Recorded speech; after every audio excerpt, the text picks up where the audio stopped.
January, the time of year when many Canadians dream of vacations that promise copious amounts of sunlight. Rarely, if ever, do average Canadians think of heading to the Inuit town of Aujuittuq, whose name literally means the place that never thaws. Located about 1,000 kilometers north of the Arctic Circle, the residents of Aujuittuq do not see the sun at all from October to mid-February, though they do get a glimpse of dawning on the horizon at the start and the end of that season of darkness. In December, it is a 24-hour cycle of endless night. And if you weren't prepared for it in advance, you'd be forgiven for thinking that the Earth had rotated off its axis and begun a never-ending journey away from the sun. And despite what feels like endless cold and darkness, the tourist website, and yes, they have one, reminds us that dark-out curtains are needed for summer visitors who can't sleep when there's 24 hours of sunlight. The people of Aujuittuq have been through darkness before, and they trust that the light will return. After 50 long years in exile, the elites of Jerusalem are allowed to return home. They were taken from their conquered homeland by the Babylonians because they were part of the ruling class. And their return is supposed to be joyous. But instead, the reception at home is chilly. Jerusalem seems to have moved on without them, and conflicts arise between those who remained and those who return. And it may be the dawning of a new era for Israel, but it's true what they say. It is always coldest just before dawn. And Isaiah speaks to the people on behalf of God, on behalf of a God who knows how thick the darkness can get. And he offers hope to a people in great pain, but they cannot hear him. In his book, A Grief Examined, C.S. Lewis talks about the inability to see God when pain and fear for the future has set in. After the death of his wife, Lewis reached out for God and found for the first time in his whole life that God was nowhere. And so he writes, "When you are happy, you have no sense of needing God. You are tempted to feel that his claims upon you are an interruption. But when your need is desperate, when all other help is in vain, what do you find? A door slammed in your face and the sound of bolting and double bolting on the other side. And after that, silence. And the longer you wait, the more emphatic the silence will become." And what can this mean? Why is God so present, a commander in our time of prosperity, and so very absent, a help in our time of trouble? The same seems to have happened to Christ, who called out, "Why hast thou forsaken me?" I remember the first time when the world went dark for me. I was about 9 or 10 years old, and truth be told, the joy had been on the decline for some time, thanks to Bob and Melanie, whose names have been changed to protect the guilty. Bob and Melanie ruled our French immersion classroom with witty insults and cruel pranks. When Bob wasn't pulling the pants off of timid boys, he could be found sitting at the top of the climbing tube, spitting on losers like me who had unwittingly tried to climb up. And if Bob was the master of physical torture, then Melanie was his psychological counterpoint. She had managed to convince the entire class that red hair and freckles was a symptom of a highly contagious case of cooties.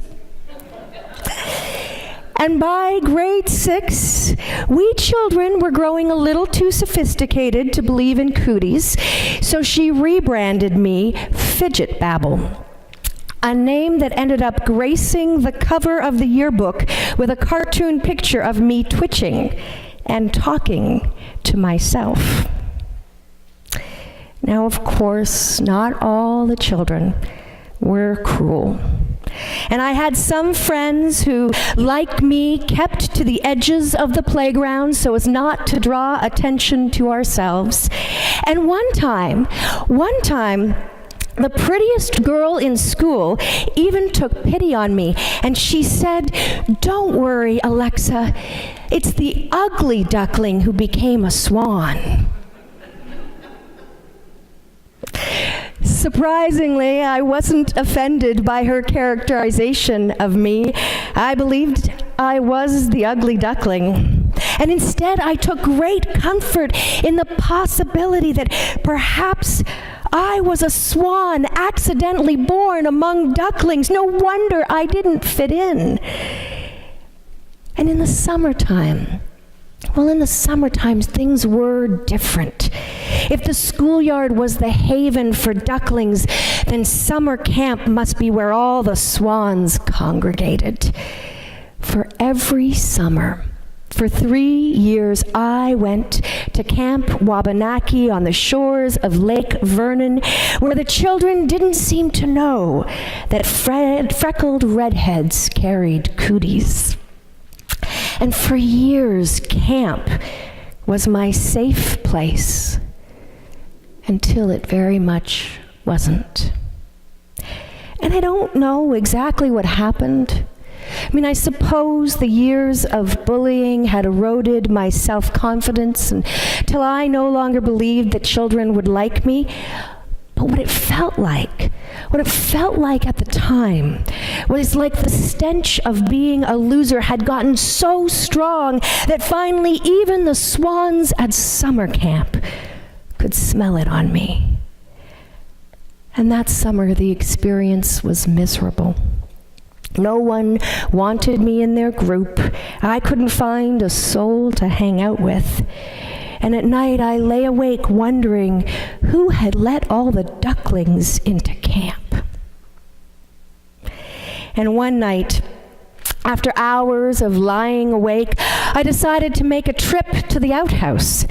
The moonlight was pouring over the rocky shorelines, though without the help of streetlights, city kids walking barefoot through the woods still feel like they are walking blind.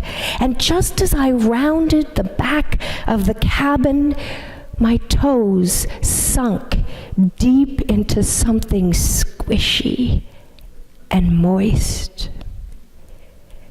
It had been left by one of the younger campers who had been too afraid to go all the way to the outhouse.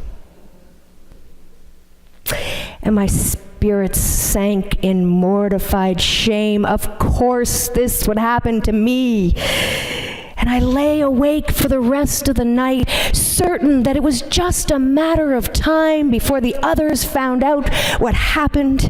And the list of possible nicknames grew to well over 100 by the time the breakfast bell rang. And I wasn't hungry, having stepped in it, literally, was the last straw. You could say I grew tired of dealing with other people's crap. So I marched over to the office and I begged to call home. And my father came and got me.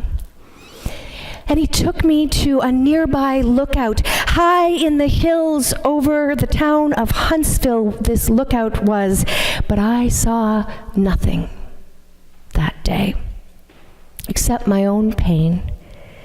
And I am sure that my dad's plan was to convince me to return to camp and give it another try. But my full-bodied sobs were no match for his rationale. And after many hours of hugs and lots of words, he agreed to take me home. I don't remember feeling much relief. All I could feel was shame. But hindsight provides insight. I remember that moment on the hill with my dad so clearly.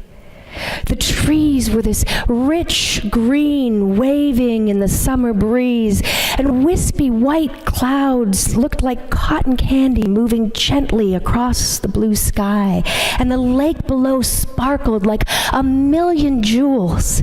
And I remember this now, but my 10-year-old self registered none of this beauty. Looking back, I see my dad sitting next to me as I grieved, and though he didn't say much, his presence did much to transform my pain. I wasn't alone anymore, and though I didn't know it, being rescued by his love was a turning point. September came, and the cool kids were still cruel, but there was hope. Dawn on the horizon. And eventually, the sunnier days came when I began making new friends in high school. Months after the death of his wife, C.S. Lewis wrote, "I have gradually been coming to feel that the door is no longer shut and bolted. Was it my own frantic need that slammed it in my face? The time when there is nothing at all in your soul except a cry for help may just be the time when God cannot give it. You are like a drowning man who can't be helped because he clutches and grabs." And as the grief gave way to better days, Lewis began to see that God was there the whole time. Isaiah stands among the people and says, "Arise, your light has come." And they can't hear him, and they can't see the light. But Isaiah makes it clear that the light that has come is no inner light. This is the light that begins outside of ourselves. This is God's light, which, like the dawn, seeps into our consciousness before we can ever register the change on the horizon.